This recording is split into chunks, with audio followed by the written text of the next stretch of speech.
Today we'll be doing a season preview of the 2025-2026 Penn State football season. This is my first video. Just to give you guys a quick background on myself, I grew up a big Penn State fan. My dad had gone to Penn State, and then I was lucky enough to go there myself as well. I'm not someone who's here to provide in-depth analysis or even able to provide in-depth analysis, but I do keep up with everything going on, and Penn State football is one of, if not my biggest hobby.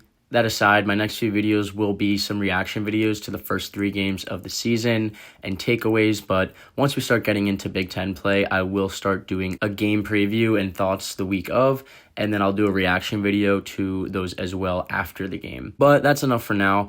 I'll get into the video, but I'd appreciate it if you guys could give the video a like, a comment what you're most excited for in the upcoming season, and also please subscribe because I'll be making a ton of videos during the season, but looking forward to it, and let's get into the video. Season is finally here. Honestly, the off season didn't feel as long with how long the season went last year. And I was at the Orange Bowl game, so I, obviously had a bad taste in my mouth, but I am more than ready to get back into things here. In the preseason poll, Penn State's coming in at number 2. So a lot of national buzz for Penn State this year, not just obviously internally, but nationally. So let's get into the season preview.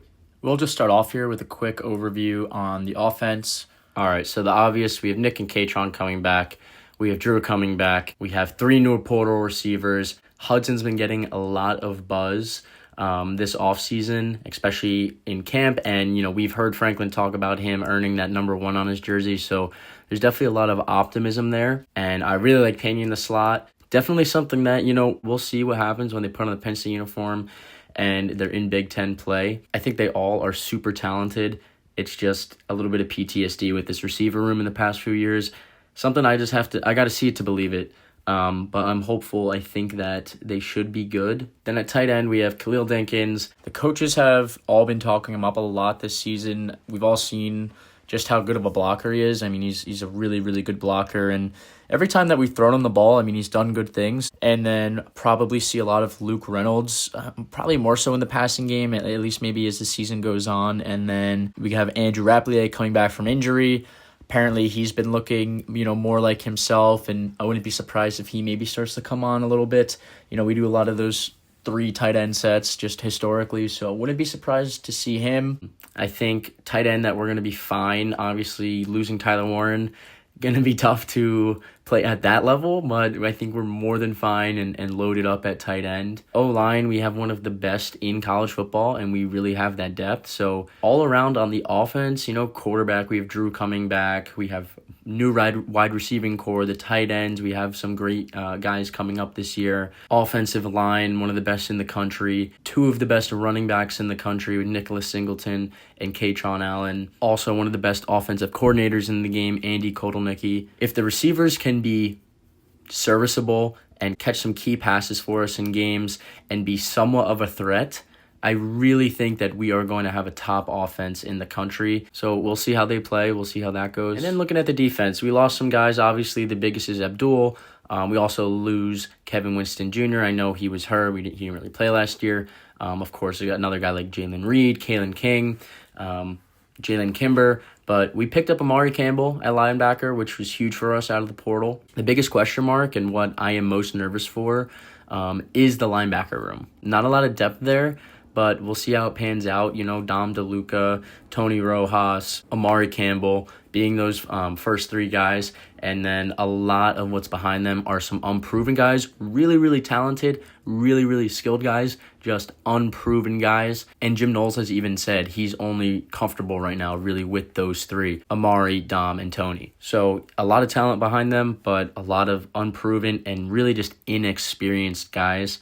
So we'll see how that comes along during the season. Deny Dennis Sutton, he's poised for a big year at defensive end, and Zariah Fisher needs to come up big for us this year since we lost Abdul. Max Granville, long-term injury out for the season. Really expected him to play a significant part this year. I feel good about the rest of the defense. A.J. Harris at corner. I think there's still a battle going on for cornerback 2. I'm not 100% sure, but I'm pretty sure Elliott Washington is probably going to win that. Overall, we know we have a lot of experience. We have a lot of hype this year. This is a big year for Penn State. This is a big year for James Franklin. Quite frankly, this is a big year for James Franklin. No, he's not going to get fired if we don't beat Ohio State and Oregon this year. although a lot of people will be calling for it. But, there does come a time where this is the best team that James Franklin's had. We gotta play on the field. Like, we have to show that we belong. Not just that we belong, actually. We show that we belong. We have to just win the game. And Oregon's one thing. I mean, obviously, I think we should beat Oregon. I want to beat Oregon, of course. But really, really, Ohio State. I mean, we have to beat Ohio State. I'm getting a little bit ahead of myself. I want to save some of that talk for when I go through the schedule and team by team and give a quick breakdown of my thoughts. But we will definitely be getting into that in just a second here. Going back to Drew Allar for a second, I think Allar has been a really, really good quarterback for Penn State. His first season, Mike Yurcich, wasn't great. But, as a starting quarterback, first-year starting quarterback, Allar was okay. I mean, he wasn't amazing out the gate, but he showed a lot of promise. I think he played solid for a first-year quarterback. Last year, I think Allar showed that he's a really, really good quarterback, but he hasn't shown that he's an elite quarterback yet. And it's kind of similar to Penn State. We've shown that we're really, really, really, really good, probably the best of the really goods, but not elite. I'm saying he hasn't played an elite level yet. If he does that this year, he can really take Penn State to the next level. I know the wide receivers in the past may have limited him, but it's not all on the wide receivers. He can still reach another level, and I think Pena in the slot, Kyron Hudson for those contested catches, and then obviously Devontae Ross as that deep ball threat, kind of like that Omari Evans last year. It's a big improvement. And, again, kind of what I said before, I'm going to believe it when I see it with this group. I think it's improvement. I think that they'll be a lot better, but I got to see it. That was an overview of the team, kind of some general thoughts on the season. Now I'm just going to go game by game on Penn State's schedule, tell you if I think we're going to win or lose the game, and kind of get some general thoughts overall about the game. All right, first 3 games of the season, Nevada, FIU, Villanova. We'll get these 3 out of the way. Barring something horrible, we win all of these games very, very easily. None of these teams are like Bowling Green. Bowling Green was experienced and actually had some NFL talent and was one of the best teams in the MAC last year. These 3 teams are horrible, and so we should very, very easily beat these teams. The 4th game on Penn State's schedule is Oregon.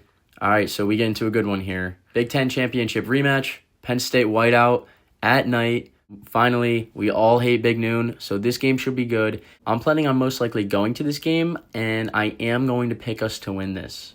I think with what we have returning versus what Oregon has returning, and the circumstances with the whiteout, Oregon has to travel across the country.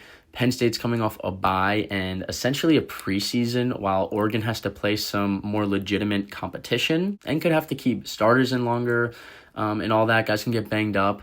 That puts us in what I see as a very favorable position. I think we pull out the win here, but I wouldn't be shocked if it's a close game and we start pulling away in the 4th quarter. The next game on the schedule is at UCLA. We should win this game. We do have to travel all the way out to LA for this, and UCLA has Tennessee transfer Nico Iamaleava, which I just remembered that whole thing this offseason about him demanding all that NIL money, and then he essentially screwed himself over and lost himself like a couple $1 million because nobody really wanted him. At least no one wanted him for the amount of money he was asking for. But I do think UCLA will be much improved this year versus what they were last year. We should definitely still win this game. I could see this being kind of slow like how last year's game was, but us being in control the whole time. So definitely should win this game. And then we play Northwestern. Northwestern coming to Penn State. I don't really need to say much else. We are going to win this game. Next game is at Iowa. I can see this being a bit of a trap game. Playing at Iowa in Kinnick for a night game is one of the toughest places to play in the Big Ten, and honestly, just in college football. It gets loud, and the fans are passionate. It creates a great environment for the home team. Not so much for Penn State, but again, I ultimately think Penn State wins this game. We all know Iowa's offense. I know they got that transfer from South Dakota State. I believe he's from South Dakota State, but I still think they'll have a mediocre at best offense, and we can rely on our defense and the running game if we can get a few plays out of the receivers when needed here and there to win this game for sure. I think Penn State will win this game for sure. But with that being said, wouldn't be shocked if this is somewhat of a nail-biter. Just playing at Iowa, we all remember, I'm not going to count that one out as being an easy game. Definitely has potential to be a little bit tougher than anticipated, but I ultimately think we win. Next game on the schedule, Ohio State. This year we'll be playing at the Shoe, Ohio State. It'll be a noon game. I'm going to be picking us to lose this game. Although I am picking us to lose, I do think we can win this game. Ohio State's going to have their redshirt freshman quarterback, Julian Sayin, as the starter. So we'll see how he plays this year. I think we can beat Ohio State. I think this is the year and the roster to do it. But we are at the point where we play them every single year, and we haven't won since that 2016 game. It's been 8 or 9 straight losses, so I'm going to have to see it to believe it. I think we can win, but I have to pick us to lose here, and I really hope I'm wrong. It can be done, but I'm going to have to see it happen. There's a few interesting scenarios here with this game. I mean, let's say we did lose this game in the regular season. All of those bad feelings go away if we were to play them in the playoffs and win, and that would be way better than beating them in the regular season and losing the playoffs. But ideally, I hope we just beat them in the regular season and beat them in the playoffs, or we just beat them in the regular season and don't play them in the playoffs. But honestly, it's one of those things. What happens, happens. We'll see what happens. We're going to get our shot at Ohio State this year no matter what, so let's go win the game. Next game, we'll be playing Indiana. This is going to be at Beaver Stadium. Honestly, I think Indiana will be solid again.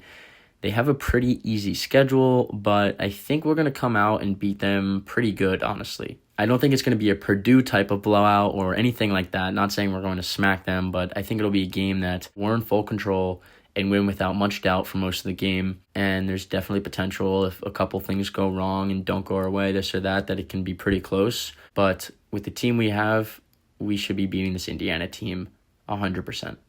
Next game, we'll be playing Michigan State. I think they'll be improved this year from what they've been recently, but just another team that, unless something goes really wrong for Penn State this year, I just don't see us losing this game.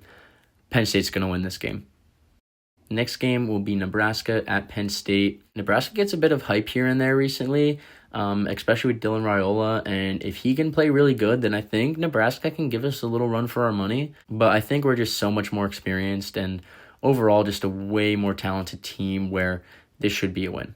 Coming into the last game of the season, Rutgers. I mean, I don't think Rutgers has ever beat Penn State since joining the Big Ten, which has been quite a long time at this point, and it's Rutgers. I don't need to say anymore. This is an easy win. Starters are up by halftime. I'm slightly over-exaggerating, but that is definitely something that can happen, and we're still going to definitely win this game. A funny Rutgers story, though. I'm from New Jersey, and I went to a Rutgers versus Maryland football game a few years ago at Rutgers. And when Rutgers scored a touchdown, the entire student section does a F Penn State chant. And I asked my friend who goes there about it, and he said they do that at every single home game, no matter who they play. When they score a touchdown, they do the F Penn State chant, which I thought was just really funny because Rutgers is not even a thought for a second in a Penn State football fan's mind, and they are chanting F Penn State at every single home game. Maybe not every single home game because you have to score a touchdown for them to chant it, but you get the point. So that's going to put my official Penn State 2025-2026 football season record at 11-1 with the one loss to Ohio State.